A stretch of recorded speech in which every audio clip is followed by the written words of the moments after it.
19 अप्रैल 1993 जगह थी मुंबई का सहार इंटरनेशनल एयरपोर्ट। मॉरिशस से आने वाली एक फ्लाइट अभी अभी रुकी ही थी। फ्लाइट में सवार थे बॉलीवुड के सबसे बड़े एक्शन स्टार संजय दत्त। संजू बाबा को लग रहा था कि वो मॉरिशस में अपनी फिल्म आतिश की शूटिंग खत्म करके घर लौट रहे हैं, लेकिन उन्हें क्या पता था कि एयरपोर्ट के बाहर उनका स्वागत फूलों से नहीं बल्कि मुंबई क्राइम ब्रांच की हथकड़ियों से होने वाला है।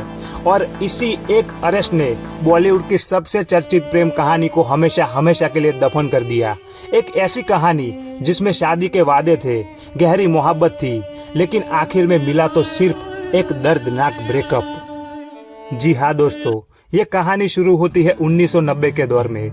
संजय दत्त और माधुरी दीक्षित एक के बाद एक सुपरहिट फिल्में दे रहे थे। उनकी ऑन स्क्रीन केमिस्ट्री को देखकर पूरे देश में बातें चलने लगी थी कि इनके बीच कुछ तो पक रहा है। कहते हैं फिल्म साजन की शूटिंग के दौरान दोनों एक दूसरे के बेहद करीब आ गए थे।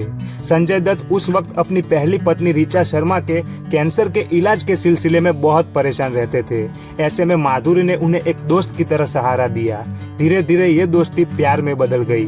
बातें यहाँ तक पहुँच गई थी कि माधुरी का परिवार भी इस रिश्ते के लिए मान चुका था और दोनों जल्द ही शादी के बंधन में बंधने वाले थे। मगर किस्मत को कुछ और ही मंजूर था। मार्च 1993 मुंबई में एक के बाद एक कई बॉम्ब धमाके होते हैं और पूरा देश कांप उठता है। पुलिस इन्वेस्टिगेशन शुरू होती है और इस साजिश के तार जुड़ते हैं अंडरवर्ल्ड से। उधर दूर मॉरिशस के खूबसूरत समुद्र के किनारे संजय दत्त अपनी आने वाली फिल्म आतिश की शूटिंग में मशरूफ थे। उनके साथ फिल्म की पूरी स्टार कास्ट वहां मौजूद थी। सब कुछ ठीक चल रहा था कि अचानक एक दिन शूटिंग के सेट पर ऐसी खबर आती है जिससे सबके होश उड़ जाते हैं।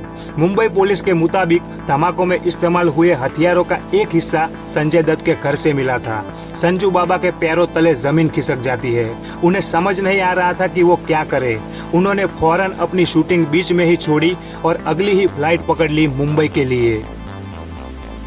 जैसे ही फ्लाइट मुंबई एयरपोर्ट पर लैंड हुई, पूरे एरिया को पुलिस ने घेर रखा था, किसी फिल्मी सीन की तरह। संजय दत्त को फ्लाइट से निकलते ही गिरफ्तार कर लिया गया। संजय दत्त पर टाडा एक्ट के तहत मुकदमा दर्ज हुआ और उन्हें सीधा जेल भेज दिया गया।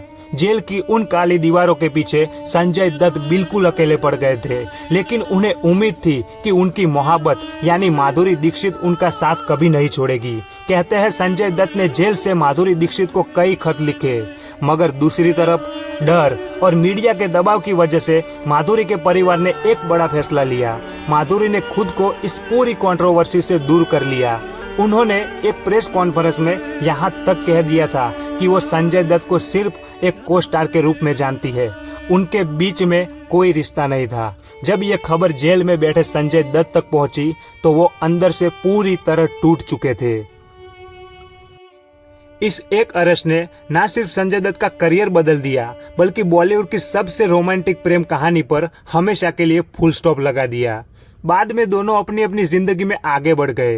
माधुरी ने डॉक्टर नैने से शादी कर ली और संजय दत्त ने भी कई सालों की कानूनी लड़ाई के बाद अपनी नई जिंदगी की शुरुआत की।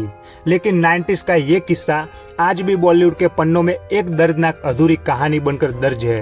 दोस्तों, आपको क्या लगता है, क्या मुश्किल वक्त में संजू बाबा का साथ छोड़ना माधुरी का सही फैसला था या उन्हें उनका साथ देना चाहिए था? मुझे कमेंट्स में जरूर बताओ। और अगर वीडियो पसंद आई हो तो चैनल को सब्सक्राइब करना मत भूलना। मिलते हैं अगले रेट्रो किस्से के साथ, तब तक के लिए बाय।